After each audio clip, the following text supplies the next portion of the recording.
कि मैं कथा में जा रही हूं और मैंने सुना है कि कथा सुनने वाले का 3 महीने में बाबा भंडार भर देता है, तो मेरा भी भरेगा। मैं जाऊं उसको श्रवण करने, मेरे शंकर को मुझे पाना है, मेरे शंकर को मुझे लेकर आना, मेरा शिव मेरे साथ होना चाहिए, मेरा ओघड़दानी मेरे साथ होना चाहिए। शंभो शरणे पड़े मांगू दुख दया करी ने दर्शन तेरी पूजा में जल ले आई, उसे मछली भी झूठा कराए। शंभो शरणे पड़ी, सब गई मांगू घड़ी दुख दया करी ने दर्शन। माहिल्या बाई चारों तरफ से जब इस मालवा को घेर लिया था, ससुर को मरे हुए मात्र 12 दिन हुए थे। कितने दिन? मात्र 12।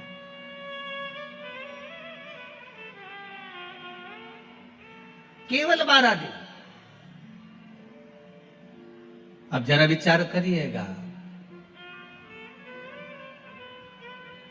12 दिन मात्र ससुर को मरे हुए और मस्तिष्क पर कितनी चिंता होगी पति के जाने के बाद, जब ससुर चला गया होगा। घर में कोई पुरुष का भाव नहीं था। श्री तुकोजी राव जी को जब बिठाया गया था तो ये दत्तक पुत्र थे, गोदी आए हुए।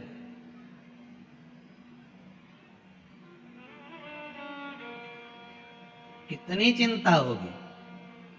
आप कहते हो गुरुजी हम बड़े दुखी हैं, हम बड़े तकलीफ में, पर भगवान से निवेदन करना कि आप बहुत सुखी हैं।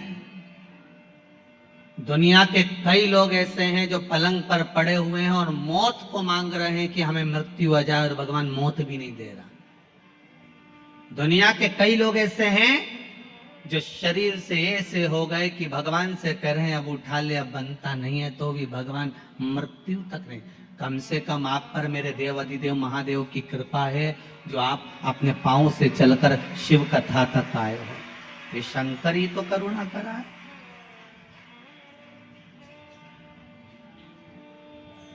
शिव की करुणा नहीं तो और क्या है। इतना बड़ा डूम लगाया, वहां तक भर गए, यहां से लेके वहां तक भर गए। यहाँ तैयारी हो रही थी, अब इनके सोचने में पड़ेगा, अब इनको बिठाएं का भी तो बांसी लगा है, वो में फंसा पड़ा है। तो ये व्यवस्था है। शिव बुलाया है आपको, किसी बुलाया किसी ने नहीं, शंकर सुनाने वाला है।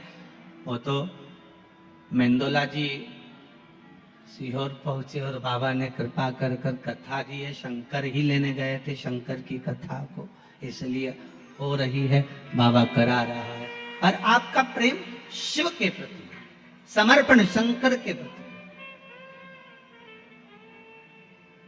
अकेली पड़ गई मां हिल्या। विद्वान ब्राह्मणों को बुलवाया माता हिल्या ने, और विद्वान ब्राह्मणों को बुलाकर माता हिल्या ने एक प्रश्न किया है विद्वान ब्राह्मणों के सामने कि ब्राह्मण देवता, मैं आपके चरणों को नमन करती हूं, आज मेरे ससुर का 12वां दिन है।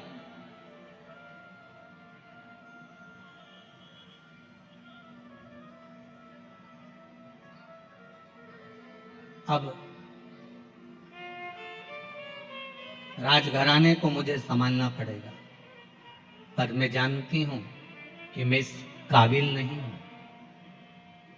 मैं जानती हूं मैं इस काबिल नहीं हूं। गुरुजन के सामने,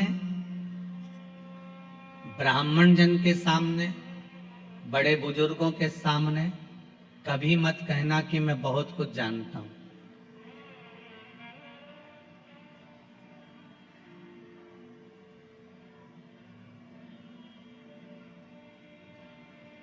कभी मत कहना।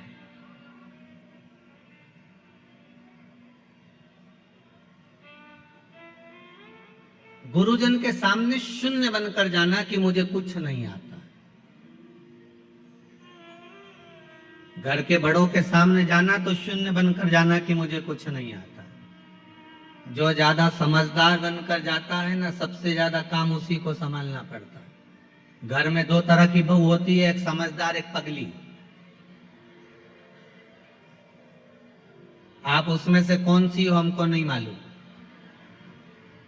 पर कल कथा में हमने कहा था कि जितने भी बैठे हैं सब पागल ही हैं, तो पगली बहू हो गए। दो तरह की बहू होती है घर में, एक समझदार, एक पगली। जो समझदार बहू होती है ना, घर में शादी आती है तो सारा काम वो संभालती है। मम्मी जी ने रोटी खाई कि नहीं खाई, मामा जी आया कि नहीं आया, काका जी ने भोजन करा कि नहीं करा, अभी तक फूफा जी तो आए ही नहीं। बेचारी काम में लगी रही और उधर बैंड बाजा बजता रहा, लोग माता पूजने चले गए और ये घर में ताला कुर्सी लगाती रह गई। बेचारी काम करते करते चाबी लेके दौड़ी, फिर याद आया कि पूजन में माता जी की चुनरी तो घर में ही रह गई, फिर भागी, फिर चुनरी लेके आई। ये समझदार थी ना, इसलिए बार बार इसको जाना पड़ रहा। समझदार थी ना, इसलिए बार बार काम करना पड़ रहा है। और एक घर में बहू ऐसी होती है जिसमें अकल नहीं होती है। लोग कहते हैं हमारी छोटी बहू में तो बिल्कुल अकल नहीं, ये तो पगली है। जो पगली है वो माता पूजन में सज धज के खजूर वाली चोटी बना के नाचे कूदे, एंजॉय करे। सबसे ज्यादा एंजॉय वो ही करती है जो पगली होती है।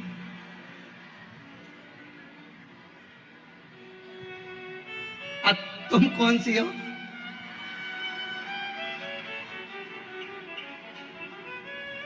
जो ज्यादा समझदार होता है उसको सारा काम करना पड़ता है, और जो पगली होती है सबसे पहले, जो समझदार बहू बेचारी काम में लगी रहे, मेहंदी लगाने तक की फुर्सत नहीं, और जो पगली वो सबसे पहले लगा। अच्छा, वो मेहंदी वाली भी क्या यहीं तक लगा दो जीजी?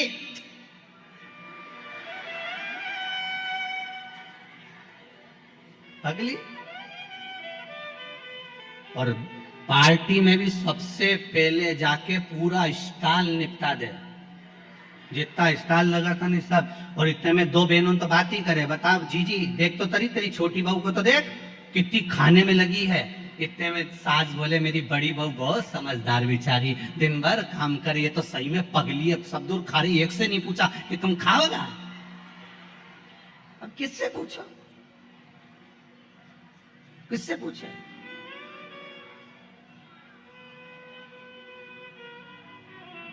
श्रीमद् भागवत कथा में लिखा है जड़ भरत का चरित्र। ऋषभ देव जी महाराज के यहाँ भरत हुए और भरत जी के जब प्राण छूट गए, फिर नाम हिरण की योनि मिली, हिरण की योनि से छूटे फिर मनुष्य की योनि मिली। श्रीमद् भागवत कहती है मनुष्य की योनि मिलने के बाद में उनका नाम पड़ गया भरत। एक बार बड़े भाई ने कहा जा खेत पे से चिड़िया उड़ाना। चिड़िया उड़ाने गया, मन में आ गया राम जी का खेत, राम जी की चिड़ैया कौन उड़ाए? तो बड़े भाई ने लात मारकर भगा दिया। ये तो पगला है, ये तो पागल है, मूर्ख है, और उसी का नाम कह दिया ये जड़ भरत है। नाम पड़ गया जड़ भरत। जड़ मतलब पागल, पागल मतलब प्रमोशन, समझदारी मतलब डिमोशन। ये समझदार है, ये पगला। घर के लोगों ने कह दिया ये पागल। और भरत जी महाराज पागल बनकर भगवान की भक्ति में लग गए। लोगों ने मीराबाई को पागल कहा, मीरा भई रे बावरी, बावरी मतलब पागल। लोगों ने संत तुकाराम जी को पागल कहा, संत तुकाराम।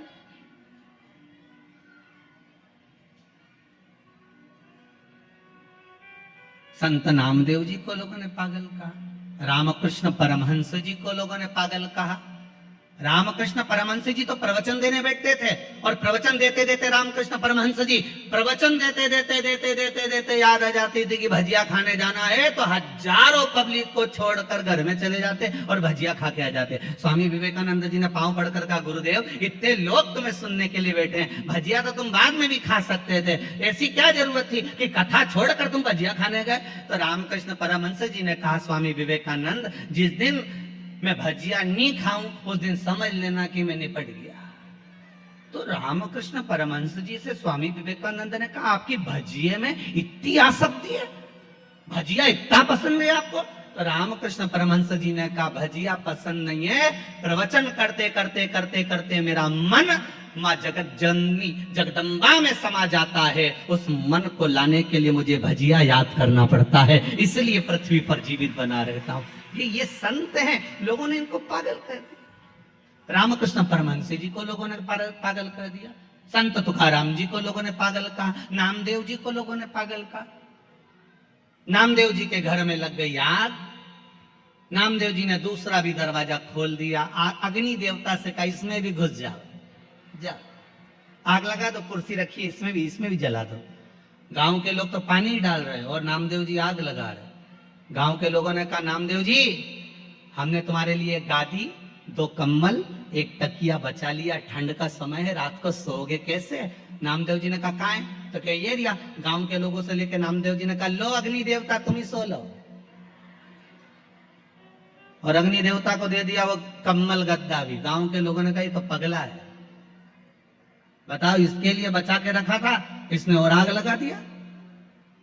गांव के सरपंच ने कहा आज रात्रि को नामदेव को कोई कम्बल मत देना, कोई गादी मत देना, इसको ठंड में कांपने दो, पड़े रहने दो इसको।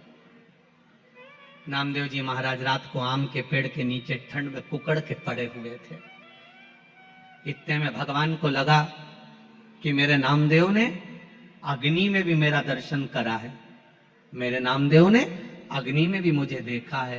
तो तुरंत मेरे नारायण रात्रि को आए, नामदेव को गादी तकिया लगाकर मखवल के गादी पर तकिए पे सुलाकर चले गए और पूरे सुंदर झोपड़े का निर्माण कर दिया, सुंदर भवन का निर्माण कर दिया, बहुत सुंदर भवन का निर्माण करा। रात्रि के बाद में सुबह सुबह गांव के लोगों ने विचार करा जरा चल के देखते हैं कि नामदेव की हालत क्या है, जिंदा है कि मर गया। जाके देखा तो नामदेव तो मखवल के गादी तकिया पे सो रहा है। सुंदर झोपड़ी बनी, इतनी सुंदर कि किसी ने देखी नहीं थी, इतनी सुंदर बनी। सारे गांव के लोगों ने कहा नामदेव जी तुम्हारी ये झोपड़ी किसने बनाई? नामदेव जी बोले पता नहीं, परंतु हमारा कोई रिश्तेदार आया होगा। सारे गांव के लोग बोले नामदेव जी हाथ जोड़ के निवेदन है, एक आध मकान ऐसा हमारा भी बनवा दो। नामदेव जी ने कहा लगाओ आग, अपना अपना घर में आग तो लगा, अभी बन के तैयार। तुम आग लगाओगे मकान तैयार हो जाएगा, लगाओ तुम आग। पागल का, संतों को पागल का, भगवंतों को पागल का, भक्तों को पागल का। यहां तक शास्त्र कहता है जितने कथा बाचने वाले ये भी पगले, और जो कथा करवाने वाले वो भी पागल, और जो सुनने वाले वो भी पागल, सब पागलों की गिनती में हो। समझदार तो वो हैं जो कथा में नहीं आए, 8 बजे से दुकान पे जाए, 11 बजे तक कवा कवा कवा कवा रखते जोड़ जोड़ जोड़ जोड़, आखिरी में सब यहीं छोड़। इतना बड़ा फोटो टेबल पे और प्लास्टिक के फूल की माला, और वो भी पंखे में हवा में डोले, इससे ज्यादा कुछ। और पूरा जीवन बस कमाने में गवा दिया, पर राम नाम, कृष्ण नाम, शिव नाम कभी नहीं गाया। वो समझदार। और हमें भगवान भोलेनाथ जी से कह देना हमको समझदार मत बनाना, हमें समझदार मत बनाओ, हमें तो आपकी भक्ति में, आपके भजन में, आपके स्मरण में हमें पागल बनाकर रखो,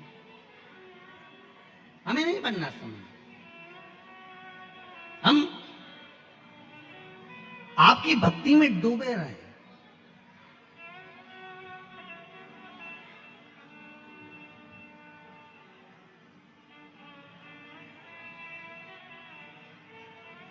गूगल पर, मोबाइल पर, गूगल पर रास्ता ढूंढा जा सकता है,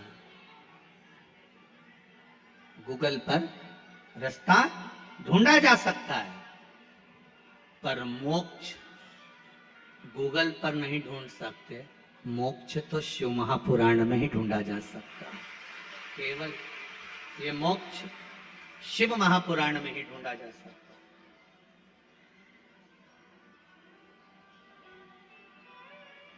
गूगल पर रास्ता ढूंढ सकते हो, पर मोक्ष नहीं।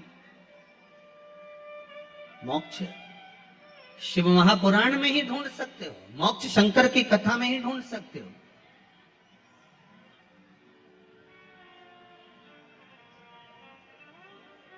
और मोक्ष ढूंढना है तो शंकर की शरणों में, शंकर के चरणों में जाकर, शंकर भगवान के चरणारविंद में पहुंचकर मोक्ष की प्राप्ति आप कर सकते हैं। शिव के चरणों में जाकर। इसीलिए भगवान देव अधिदेव महादेव की प्रार्थना, देव अधिदेव महादेव से निवेदन, देव अधिदेव महादेव से विनती, ये सुख देने वाले। तेरी पूजा में दूध ले आई, उसे बछड़ा भी झूठा करा। शंभो शरणे पड़ी, मांगू घड़ी रे घड़ी, दुख काटो दया करी निदर्शन। भगवान से प्रार्थना कर सकते, उस शंभू से निवेदन कर सकते, फिर क्यों ना दे बाबा।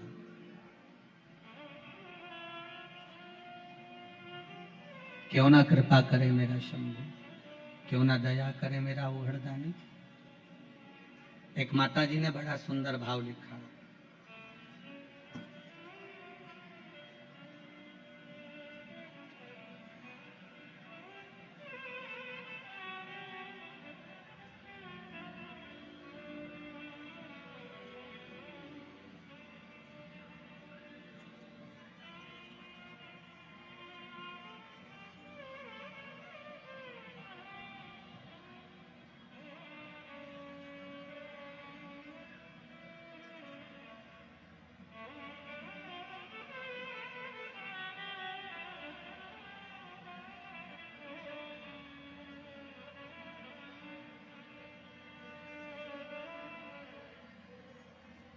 गुरुदेव, मेरा भतीजा जिसने लिखा है, संगीता जी मौर्य हैं, ग्राम जसवाड़ी, जिला खंडवा से आई हैं। आप ही हो? हाथ हिला दीजिए। आपने लिखा है, मेरा भतीजा हमेशा तोतला ही बोलता था, उसकी वाणी कभी नहीं सुधरी थी। पर 2 सोमवार जो उपाय बताया गया था, बेले का जो फल है, उस फल के गुर्दे को निकालकर, वही वाला करा होगा ना, उसमें पानी भरकर शंकर भगवान को चढ़ाकर उस पानी को पीना प्रारंभ करना था। बाबा ने ऐसी कृपा करी है, अपने पत्र में लिखा है कि 2 सोमवार करने पर मेरे भतीजे की वाणी शुद्ध हो गई, तोतला बोलना बंद कर दिया। बहुत बहुत बधाई आपको। बैठिए, आप विराजिए, बैठिए। वाणी शुद्ध हो गई। देव अधिदेव महादेव की कृपा। एक माता जी ने बड़ा सुंदर भाव लिखा है महाराज जी पत्र के अंदर, देखिए। सुनीता जी मीणा, अकबरपुर, जिला देवास, नेमावर रोड से आई हैं। आप ही ने लिखा है, एक बार हाथ हिला दो जम के। हर हर महादेव। आपने लिखा है, मेरी पूरी जमीन पर मैंने कई बोर लगवा लिए, कुएं खुदवा लिए, उस जमीन पर कोई पानी नहीं था,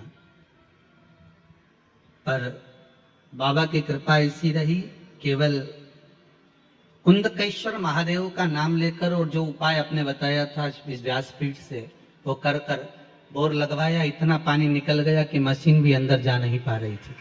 बाबा की कृपा।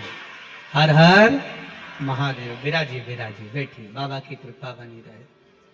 शिव कृपा। जितने पढ़े हैं यहाँ रखे हैं, जो नहीं पढ़े यहाँ रखे हैं, दोनों पत्र यहीं मिलेंगे, बाद में उठाकर आप पढ़ लेंगे। ठीक है।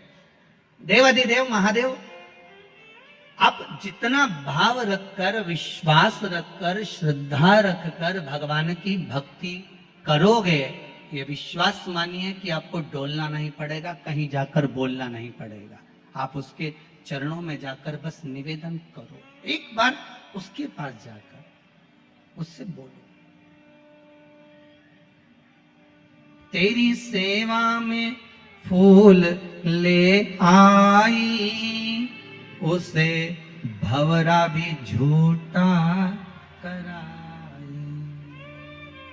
शंभु शरणे पड़ी, मांगू घड़ी रे घड़ी, दुख काटो दया करी ने दर्शन आपो। हे बाबा, हम आपसे बार बार बस यही प्रार्थना करते हैं कि जीवन में दुख है, तकलीफ है, कष्ट है, उसको काट दिया जाए। और वो कटेगा कैसे? तो भगवान की केवल भक्ति से। कैसे कटेगा? भगवान की भक्ति से।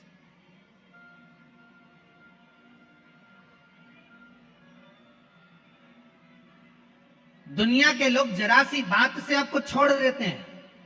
थोड़ी सी बात हुई और दुनिया के लोगों ने आपको छोड़ दिया। जब जरा सी बात से दुनिया के लोग आपको छोड़ देते हैं, तो यह विश्वास मानकर चलना, जरा सी प्रार्थना से शंभु आपको पकड़ सकते हैं। मात्र थोड़ी सी प्रार्थना, बहुत है उतनी प्रार्थना।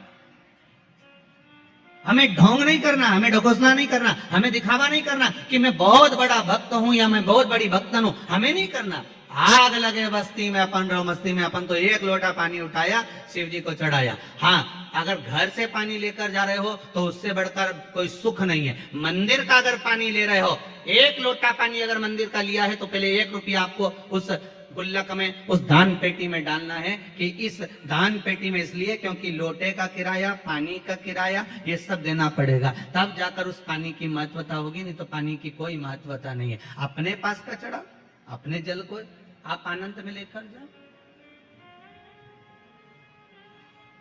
भक्ति शिव कथा है। शिव कथा साधारण नहीं होती। शंकर की कथा में शंकर ही कहीं ना कहीं अमृत बरसा ही देता है। ये उसी की कृपा होती है, उसकी कृपा बिना कुछ नहीं है। जहां शिव है वहां गंगा है, जहां गंगा है वहां शिव है। शिव उपासना, भगवान की अविरल भक्ति। महाराज शिव महापुराण की कथा कह रही है। मां अहिल्याबाई का चरित्र कह रहा है। इस मालवा की महारानी का चरित्र कह रहा है, और उससे हमें सीखना है कि हमें कभी हारना नहीं।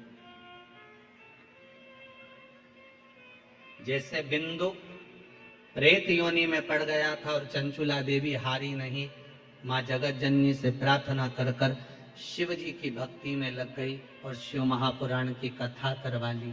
शंकर की कथा वाचने वाले तुमरुका जी को बुला लिया। तुमरुका जी ने जब कथा कहना प्रारंभ करी तो उसमें तुमरुका जी ने विश्वास की कथा करी। विश्वास की कथा,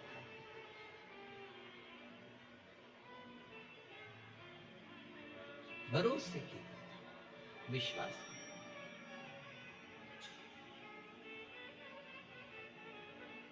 और वो विश्वास तुमरुका जी ने जगाया चंचुला देवी के हृदय में।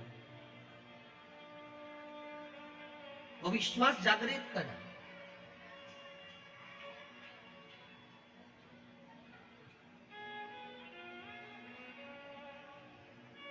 एक बात बहुत अच्छे से ध्यान करना, अभी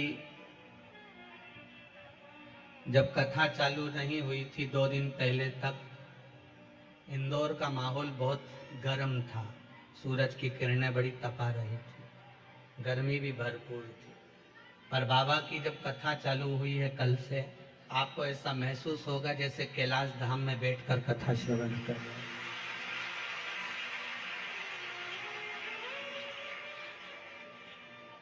क्योंकि बाबा की कथा है कैलाश पर ही हो रही है, और कैलाशी, और यहाँ तो यहाँ वर्णन किया गया है संरक्षक के रूप में भी कैलाश विजयवर्गीय है, इसलिए कैलाश तो बनना ही था। तो बाबा की कृपा, अभी तो कुछ हुआ नहीं, अब थोड़ी देर बाद हो सकता है बाबा कृपा कर दे, 2-4 बूंद गंगा जी की भी टपका दे, तो कोई भरोसा नहीं हो, आ गई क्या बस। तो फिर तो वो तो बाबा के हाथ में है, बाबा करने वाला और बाबा कराने वाला, उसके सिवा कुछ नहीं।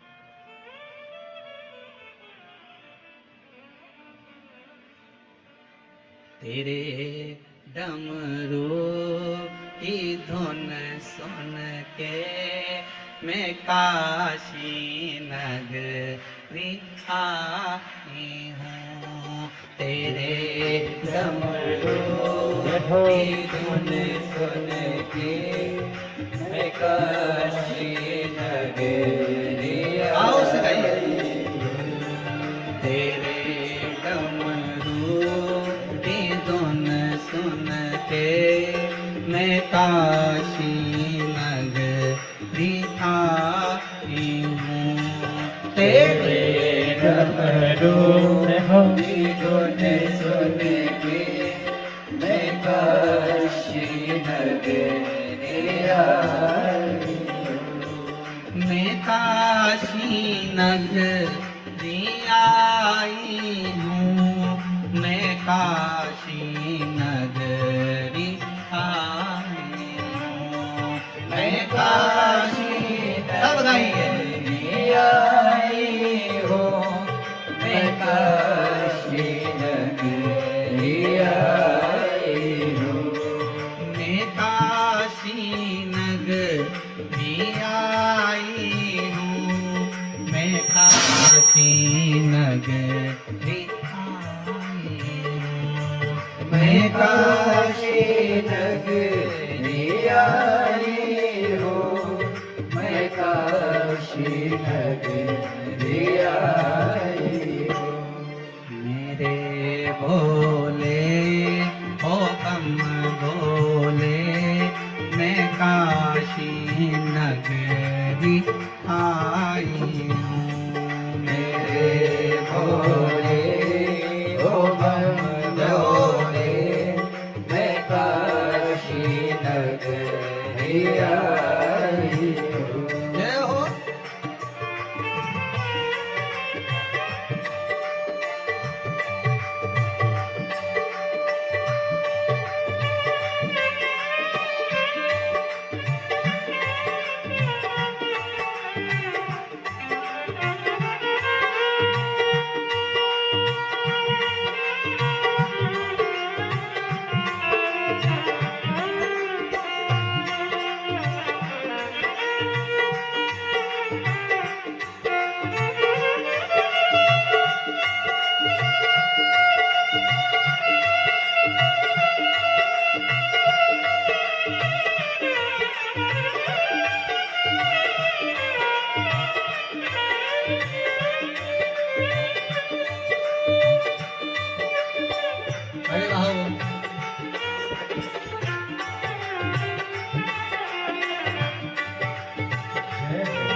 सुना है हमने ओ भोले तेरी काशी में गंगा है। सुना है हमने ओ भोले तेरी काशी में गंगा है। सुना है हमने ओ भोले तेरी काशी में गंगा है। सुना है हमने ओ भोले तेरी काशी में गंगा है। जय हो। उसी गंगा को नहाने को मैं काशी नगरी आई हूँ। उसी गंगा को नहाने को मैं काशी नगरी आई हूँ।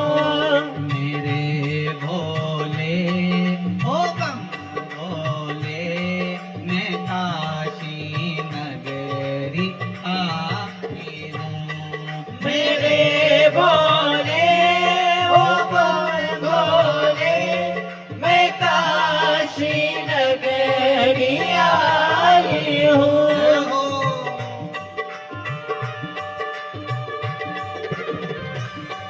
जय हो।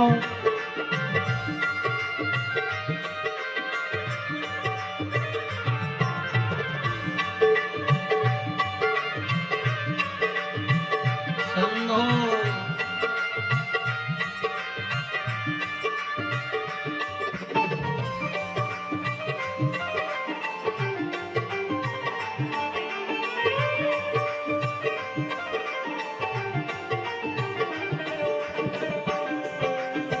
जय हो।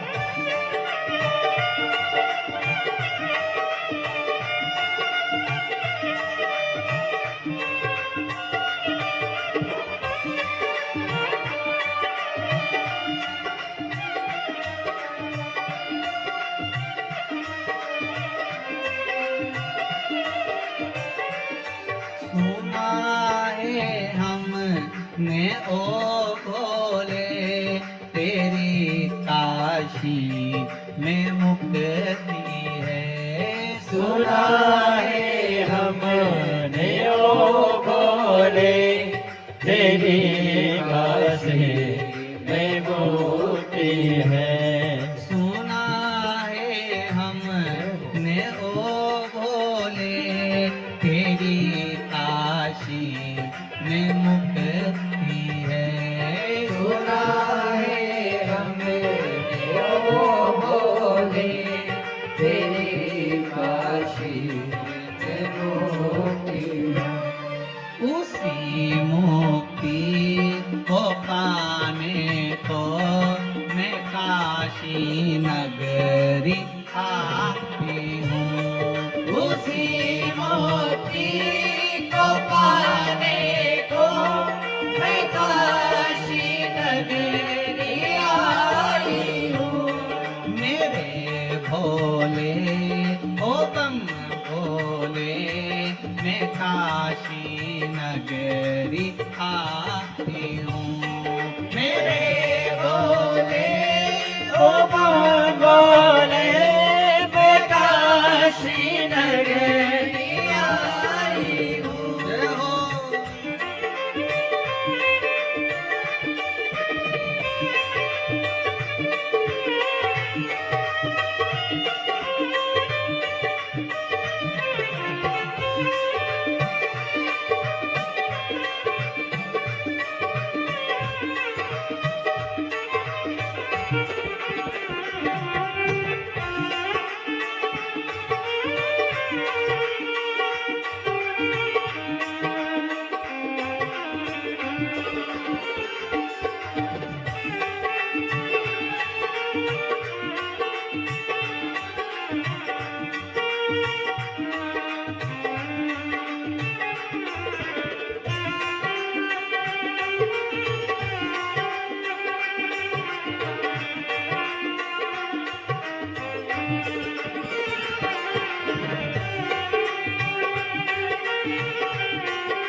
ताली से और से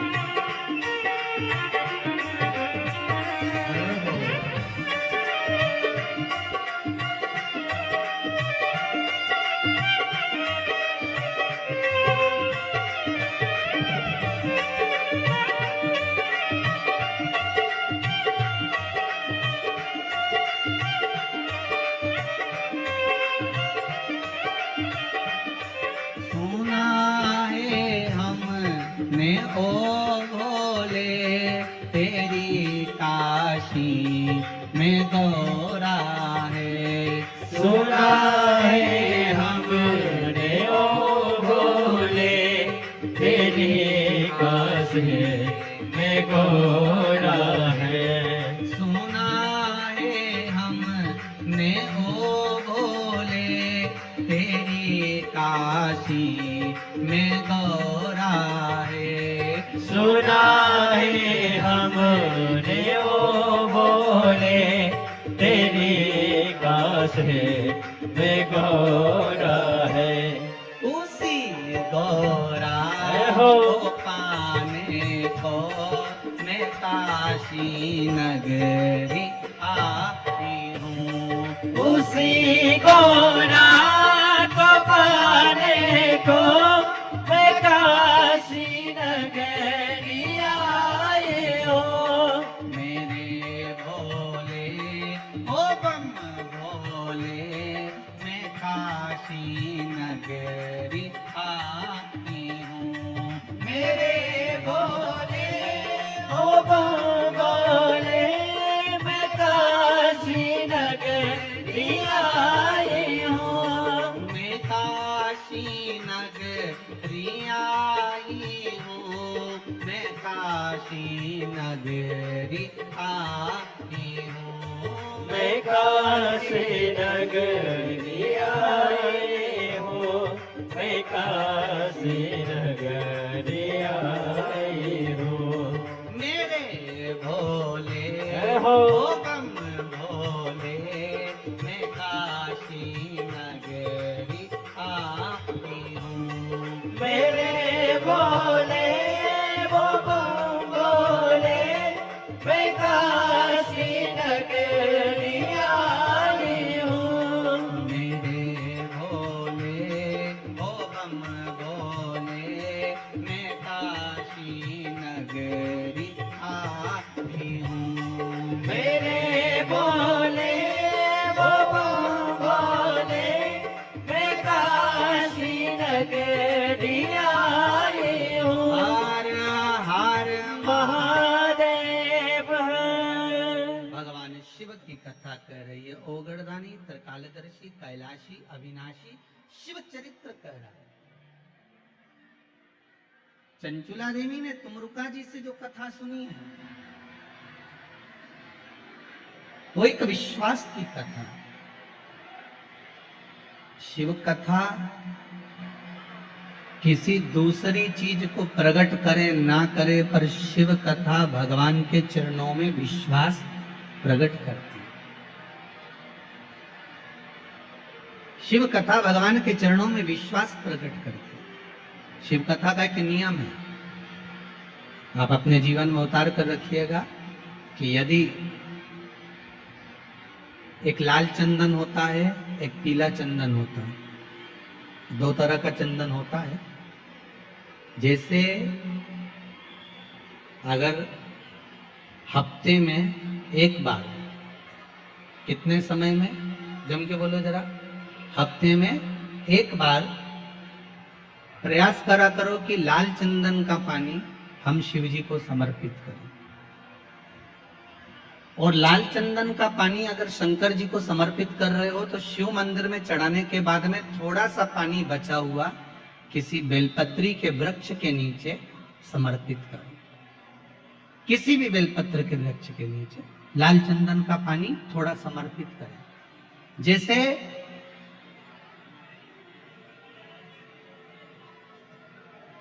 अगर बच्चों का विवाह नहीं होता है, शादी नहीं होती है, तो अपन लोग क्या करते हैं कि भाई एक बेलपत्री का जो पत्ता होता है उस पत्ते के बीच वाली जो पत्ती होती है, उस पत्ती पर अपन केसर को घिसकर, केसर को घोलकर उस पत्ती पर अपन केसर का तिलक लगा देते हैं। और केसर का तिलक लगाकर जिसका विवाह नहीं होता, उसकी ये बीच वाली उंगली पर, ये बीच वाली पत्ती को अंगूठे से टच कर कर उसको रख देते हैं। उसका नाम और गोत्र बोलकर उस पत्ती को शंकर भगवान पर किसी भी प्रदोष के दिन शिव जी को समर्पित कर देते हैं। बस इतना याद रखें कि इस पत्ती का जो मुख है वो जलाधारी की ओर होना चाहिए जब हम चढ़ाएं उस समय पर। केसर का तिलक लगाकर अंगूठे से उसको टच कर कर नाम गोत्र बोलकर, जिसका विवाह नहीं हो रहा है, शादी नहीं हो रही है, शिव जी को उसे चढ़ा लो किसी भी प्रदोष को। और किसी भी शिव मंदिर में आप उसको समर्पित कर सकते, किसी भी प्रदोष को किसी भी शिव मंदिर में आप समर्पित कर दीजिए। बाबा से निवेदन करिएगा, बाबा स्वीकार करेगा और विश्वास है कि 3 महीने में बाबा उसका विवाह पक्का कर ही देगा। ये पक्का है। शिव स्मरण करेंगे। भगवान देवाधिदेव महादेव की कथा कह रही है, शंकर का चरित्र कह रहा है, मेरे शिव का अनुमोदन कर रहा है कि शिव महापुराण विश्वास को जागृत करती है।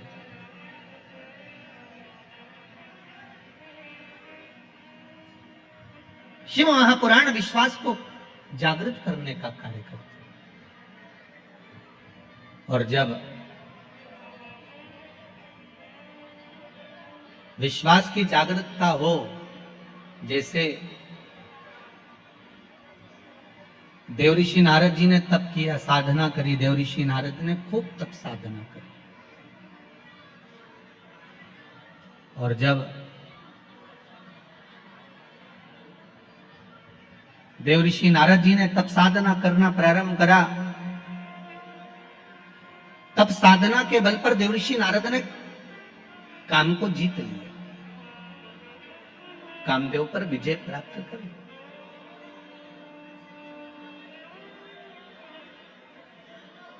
काम तो जीत लिया, पर थोड़ा सा देवऋषि नारद ने जब कामदेव को जीता तो थोड़ा सा अभिमान देवऋषि नारद के भीतर प्रकट हो गया। थोड़ी सी अभिमतता देवऋषि नारद के भीतर आ गई।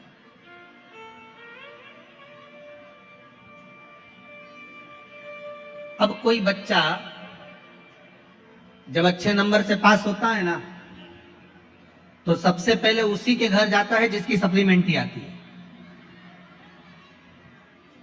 या उसके घर जाएगा जो फेल हो गया। देवऋषि नारद सबसे पहले अगर कामदेव पर विजय प्राप्त करे तो भगवान शंकर के पास गए, क्योंकि काम को जीतने में, कामदेव को जीतने में शंकर भगवान के नेत्र खुल गए थे। कामदेव जलकर भस्म हो गया था, पर शंकर भगवान की समाधि टूट गई। भगवान ओघड़दानी की समाधि टूटी है, भगवान शिव की समाधि टूट गई। अब देवऋषि नारद ने जाते ही सबसे पहले शंकर भगवान के पास में जाकर हर हर महादेव कहा, और हर हर महादेव कहकर शंकर भगवान से कहा। भोलेनाथ जी ने कहा, ओ नारद जी कैसे आना हुआ? नारद जी बोले, आपको मालूम नहीं, मैंने कामदेव पर विजय प्राप्त कर ली। आप जानते नहीं?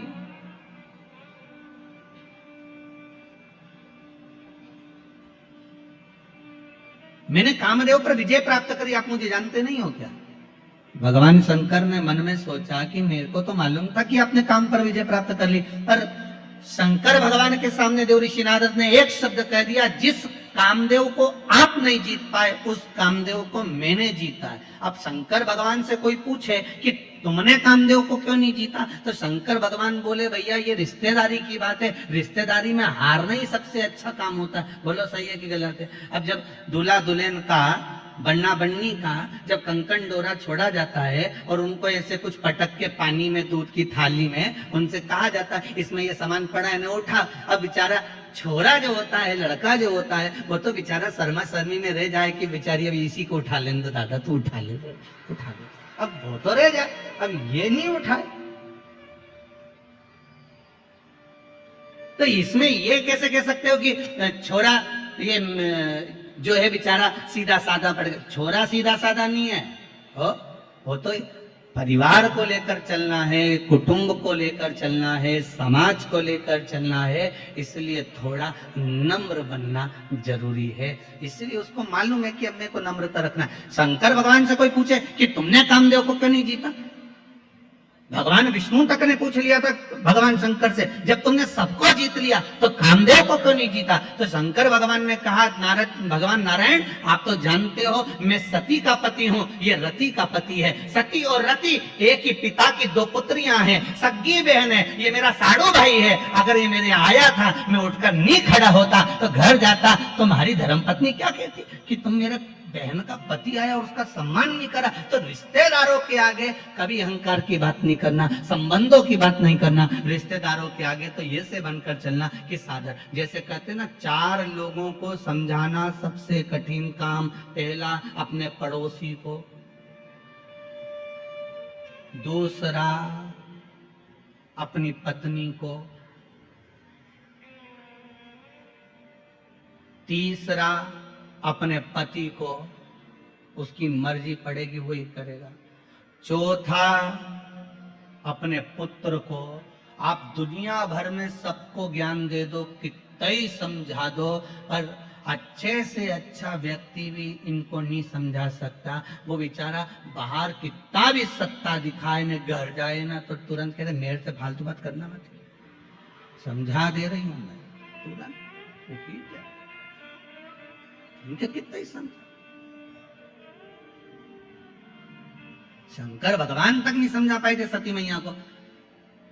अगस्त ऋषि की यहाँ कथा सुनकर आए, कुंभज बाबा की यहाँ कथा सुनकर आए, और कुंभज ऋषि की यहाँ जब कथा सुनने के लिए गए, कुंभज बाबा के चरणों को भगवान शंकर ने जाकर प्रणाम करा। सती मैया से कहा नमन करो। सती जी पूछती हैं, मैं और अगस्त ऋषि को प्रणाम करूं? मैं आपकी अर्धांगिनी, मैं देवादिदेव महादेव की पत्नी हूं, मैं कैसे नमन कर सकती हूँ? शंकर भगवान कर रहे हैं, ये अगस्त ऋषि है, कुंभज ऋषि है, संत है, ब्राह्मण है, गुरुजन है, इनको प्रणाम करो। सती मैया ने प्रणाम नहीं करा। सती को लगा कि ये कथा वाचने वाला जब हमको प्रणाम कर रहा है तो हम काय को प्रणाम करें। कथा वाचने वाले कुंभज ऋषि ने शंकर और सती को प्रणाम किया था, नमन किया था, क्योंकि अगस्त ऋषि को मालूम है वाचने वाले से बड़ा होता है, जम के बोलो, सुनने वाला। सुनने वाला इसलिए बड़ा होता है क्योंकि सुनने वाला जमीन पर बैठता है। जमीन पर बैठता है तो जो जमीन पर बैठे और जिसके पास जमीन ज्यादा हो उसको लोग जमींदार कहते हैं। तो तुम सब तो हो जमींदार। कथा वाचने वाला 4 पाए की चौकी पर बैठता है, इसलिए बेचारा चौकीदार। तो जमींदार बड़ा होता है कि चौकीदार बड़ा होता है? जम के बोलो, जमींदार बड़ा होता है, क्योंकि उसकी मर्जी पड़ी तो पड़ी, बैठा तो बैठा, नहीं तो उठ के वो जाए, वो तो जा रहा है। और जमींदार की मर्जी कहीं कहीं का पांव भी लंबा कर ले, और कहीं कहीं का जमींदार तो इतना होशियार रहता है जेब में से निकाल के मल भी ले, उसकी मर्जी। और जैसे बीच में भजन आए तो फटकी भी दे दे, और जैसे महाराज जी बोले हार हार, वो तो जमींदार है, उसकी मर्जी। पर बेचारा चौकीदार तो जो बैठा पाँव माँव जोड़ के, हाथ पैर जोड़ के कि 3 घंटा एक जगह बैठना है, कथा वाचना है, बस। तो जमींदार बड़ा कि चौकीदार? जमींदार बड़ा। राष्ट्र के 2 चौकीदार हैं। एक भारत की बॉर्डर पर बैठे हैं, जिनके हाथ में हथगोले बंदूकें हैं, जो भारत की भूमि की रक्षा कर रहे हैं। और भारत के 2 चौकीदार हैं, एक भारत की बॉर्डर पर बैठे हैं हथगोले बंदूक लेकर, और दूसरे हैं भारत के संत महात्मा कथाकार, जो हाथ में रामायण, गीता और भागवत लेकर, शिव महापुराण लेकर बैठे हैं। वो भूमि की रक्षा कर रहे हैं, ये सभ्यता और संस्कृति की रक्षा कर रहे हैं। ये भी चौकीदार।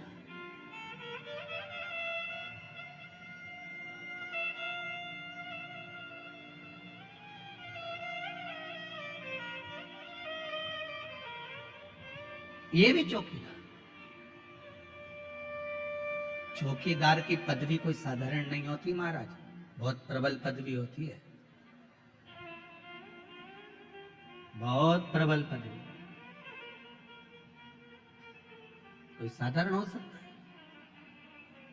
भगवान शंकर ने कहा अपने कामदेव को जीता, उसके लिए आपको प्रणाम करता हूं। शिव जी ने अपने गले की रुद्राक्ष की माला उतारकर देव ऋषि नारद के गले में पहना दी। देवऋषि नारद के गले में जैसे रुद्राक्ष की माला गई, नारद जी ने धारण करी, और उस रुद्राक्ष की माला को पहनकर देवऋषि नारद से भगवान शंकर बोल रहे हैं, आप कुछ देर बैठोगे नहीं, यहाँ पर विराजमान नहीं होगे। नारद जी मन में सोचे कि मैंने काम को जीता और ये काम को हार गए, तो मैं इनके यहाँ बैठूंगा। नारद जी के कहने पर, भगवान शिव के कहने पर नारद जी नहीं बैठे और उठकर चल दिए। बाहर निकले, रुद्राक्ष की माला उठाकर जमीन पर पटक दी। जैसे ही भूमि पर पटकी, पटकने के बाद वहीं से नंदी निकल कर जा रहे थे। नंदी ने उस माला को उठाकर देवाधिदेव महादेव से कहा, बाबा ये आपके गले की माला? हाँ बाबा आपके गले की माला, और यहां पड़ी है। भगवान शिव ने कहा, नंदी जब देवता के गले की माला भूमि पर पड़ जाए और जिसके माध्यम से पड़ जाए, समझ लेना उसकी उन्नति हो नहीं सकती। आप चिंता मत करो। हम कई बार इस व्यासपीठ से बार बार निवेदन करते रहे हैं कि बड़े से बड़े, कई बार बहुत बड़े बड़े मंदिरों में लोग जाते हैं, भगवान के गले की माला उतार कर अपने गले में डाल देते हैं। अपन उस गले की माला को निकालकर गाड़ी पर डाल देते हैं। गाड़ी पर डली उसकी पत्तियां बिखरते बिखरते जमीन पर जाती है, उसका दोष है। शिव महापुराण में, विष्णु पुराण तक में कहा है, दुर्वासा बाबा भगवान का दर्शन करने गए, नारायण के गले की माला आ गई, इंद्र को पसंद आ गई, इंद्र को दे दी, इंद्र को पसंद माला वो एरावत को दे दी, एरावत ने वो माला जमीन पर पटक दी, श्राप दे दिया, अरे इंद्र भगवान के गले की माला भूमि पर पड़ी है, इसलिए तुझे सत्ता के विहीन होना पड़ेगा। और महाराज राजा बलि की सत्ता स्थापित हो गई, इंद्र को सत्ता छोड़ना पड़ी, केवल वो देवता के गले की माला गई, देवता के गले की माला। हम बार बार निवेदन करते हैं, भगवान की कोई वस्तु, भगवान पर चढ़ा हुआ निर्माल्य, एक बेलपत्री भी अगर शिव मंदिर जा रहे हो वो प्राप्त हुई है, या तो उसको संभाल कर रख लो, नहीं रख से बनाए तो उसको विसर्जन कर दो, पर कहीं पांव में ना आए उसका विशेष ध्यान रखिए, कहीं पांव में ना आए।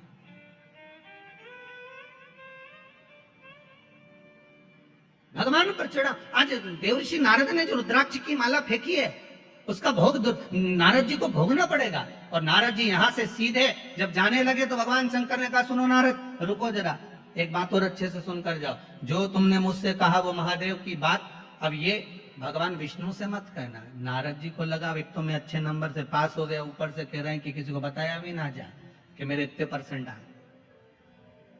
भगवान ने खूब समझाया देवऋषि नारद को, पर नारद कहां समझते, कहां समझे।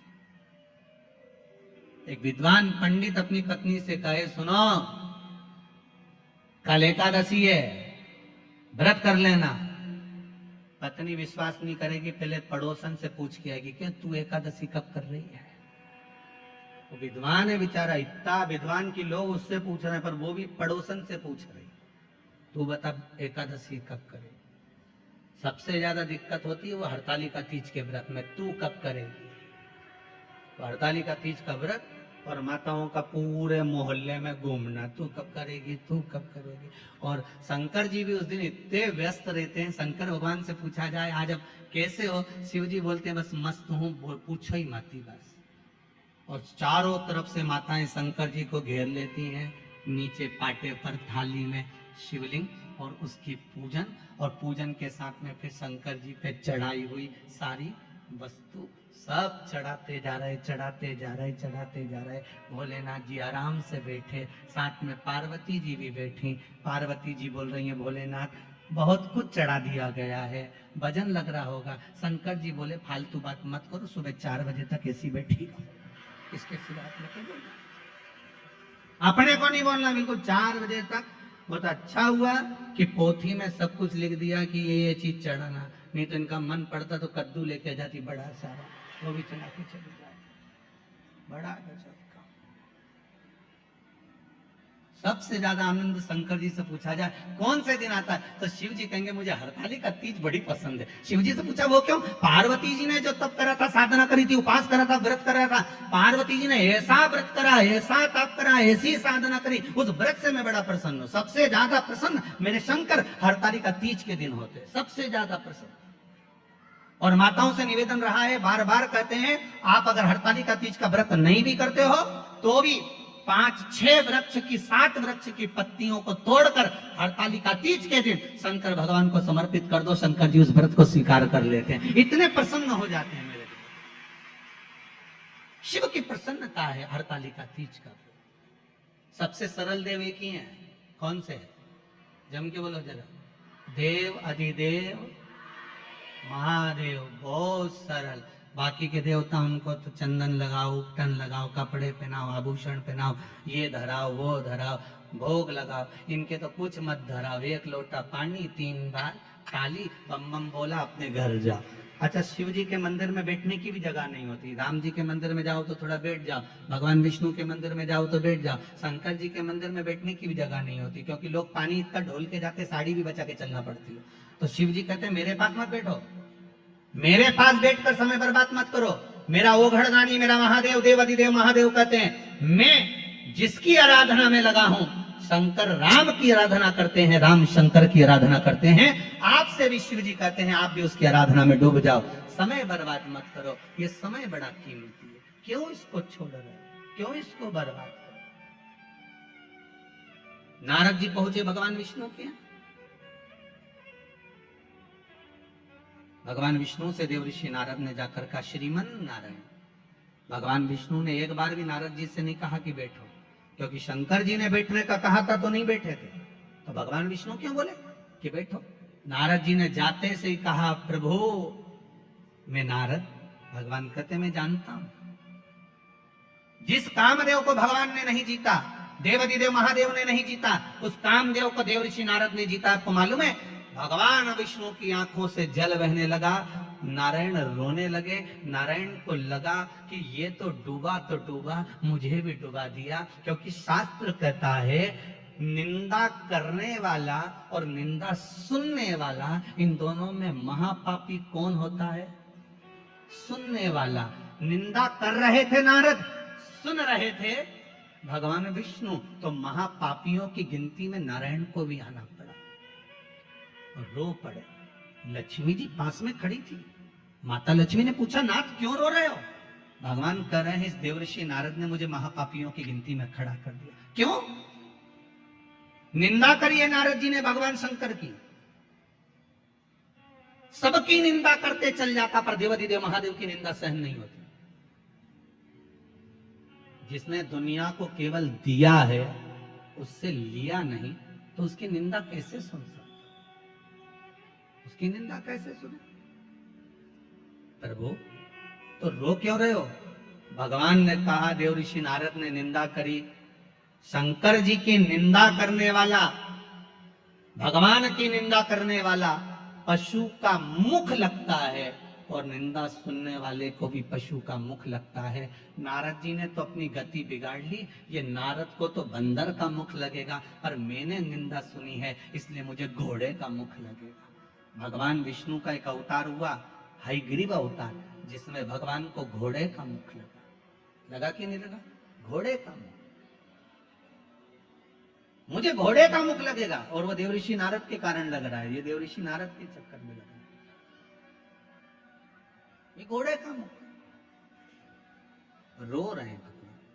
भगवान देवऋषि नारद से बोले, नारद जी आपने कामदेव को जीता मानते हैं, पर आपके ये शब्द नहीं निकलना था कि आपने शंकर भगवान जिस कामदेव को नहीं जीते उसको हमने जीता है। आपने ये क्यों बोला? आपको ये नहीं बोलना, आपने ये बोला, ये श्रेष्ठ नहीं। आप ये बोले हो, ये श्रेष्ठता नहीं है। महाराज ये गलत आपने संबोधन कर दिया, ये संबोधन श्रेष्ठ नहीं महाराज। और जब सुना,